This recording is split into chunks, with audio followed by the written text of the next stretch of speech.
Fáilte Rash, welcome back to the 6 o'clock show. Pat and Mike are still with us. They've gone nowhere. They're there on the couch. Next up, we are joined by a guest that charmed us, Maria. She dazzled in Chicago and absolutely nailed it in Legally Blonde, didn't she? Absolutely did. Now, the spotlight loves her, but let's be honest, so do we. We do. Ladies and gentlemen, it's the fabulous Aoife Mullholland. Welcome to the show. Now, we have to kick off straight away. You are here to celebrate 100 years of MGM musicals in the National Concert Hall. Yes. That is some body of work to choose from. Huge. It was really hard to whittle it down, but we've done it. And I cannot wait to bring these works to life. You know, stuff from Singing in the Rain, The Wizard of Oz, like all the old-time classics, which I love singing. And with a huge orchestra, like 55-piece orchestra, wow. the Irish Studio Orchestra, and conducted by the lovely Niall Kinsella, and singing with Matt Ford, who's the #1 swing artist in the UK. So, can't wait. Oh, wow, that's amazing. So is there any particular, like this is, I know, Sophie's choice, but is there any particular song that you adore performing? There is actually. I've only ever sung this with a piano, and I can't wait to sing Get Happy. You know, Judy Garland made that really famous. Like, I know Judy Garland, big shoes to fill, but with the orchestra and the brass and I can't wait. And have so many key changes, so I just can't wait. Have you practiced that one yet with the orchestra? No. So I meet them the day before, and we do our rehearsal, and then hopefully it'll go okay on the night. Well. Hopefully, yeah, fingers crossed. Now, obviously, you grew up in Salt Hill in Galway. I did. Sorry if you're lost in the game, the final. I know you were there. I don't want to talk about it. The Cuban stand. Still not over it. Up Armagh. Like, I know, look at it with this orange. I wouldn't take that, Aoife. I know, sorry, Aoife. As a child, growing up around the house, were you always the one singing around the hallways? Yeah, I was that a really annoying child that would never shut up. But our household was just full of music the whole time. Like from dot, we were told to get up and sing or say a poem or do a dance or play the violin, something. So kind of performing is in the blood. So it's no surprise that I went into musical theatre in the end. You knew know where she came out of.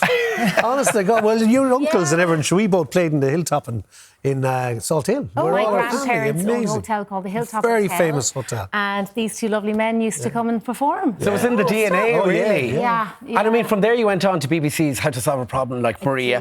Yes. What was it like getting into that production with Andrew Lloyd Webber and performing in front of him? Oh, look, it was a grueling process, the whole thing, but to meet the likes of Andrew, and he's just such a lovely man. Like, he's a musical genius, and really, he was always very good to me, very kind, very generous with his time. So, yeah, nothing but good things to say about him. And do you keep in touch with him?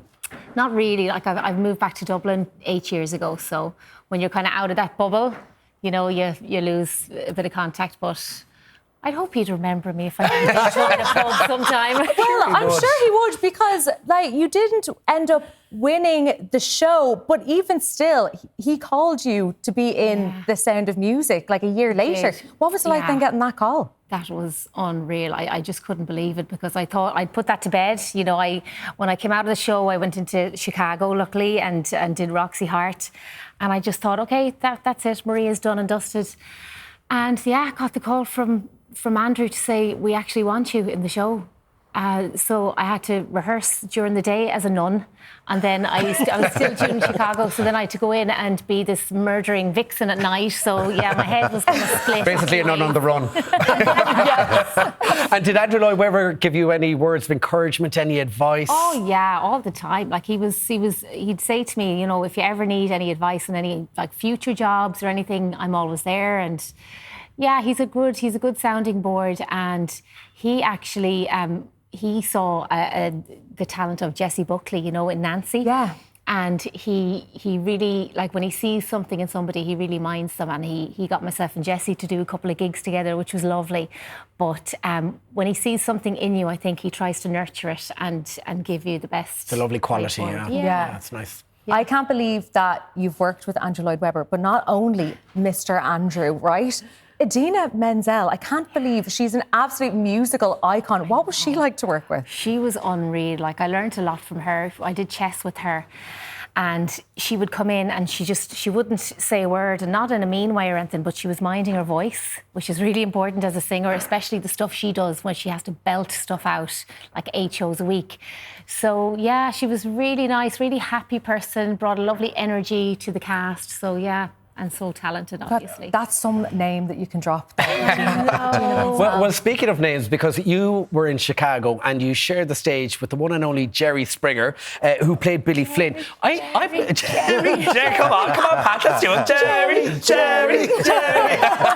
I believe he was very shy in rehearsals. He was. Like, when I heard he was coming into the show, I thought, oh, jeepers, what is this guy going to be like? Because, you see him on the show and big persona. And he came in and he sat in the corner and he came in and he did his job, and he was like a lovely man, and he reminded me of my dad, just really, really nice and so generous, and lovely to work But as meek as a lamb.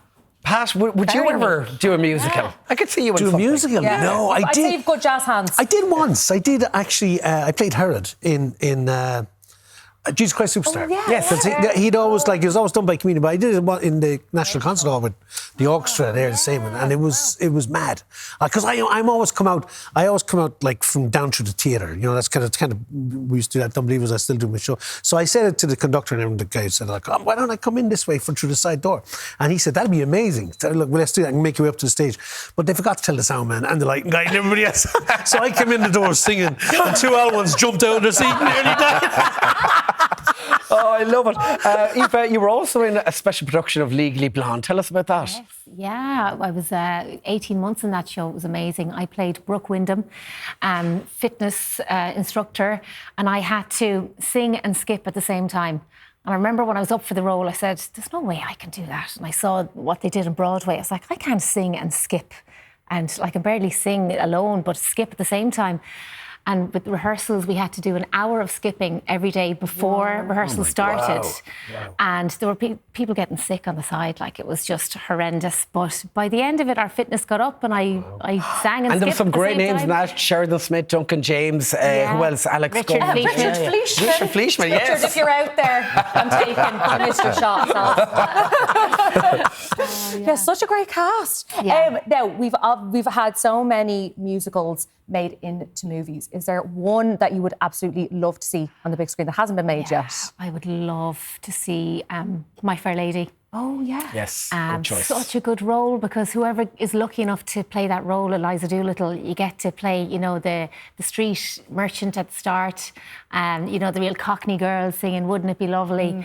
And then you get to be transposed into this gorgeous lady, that is like one of the royal family and gets to sing I Could Have Danced All Night. So you get to do 2 roles. And look, you've 2 fair ladies there beside you there this evening. You're spoiled for choice. Thank you so much, Thank you, Aoife. Thank you.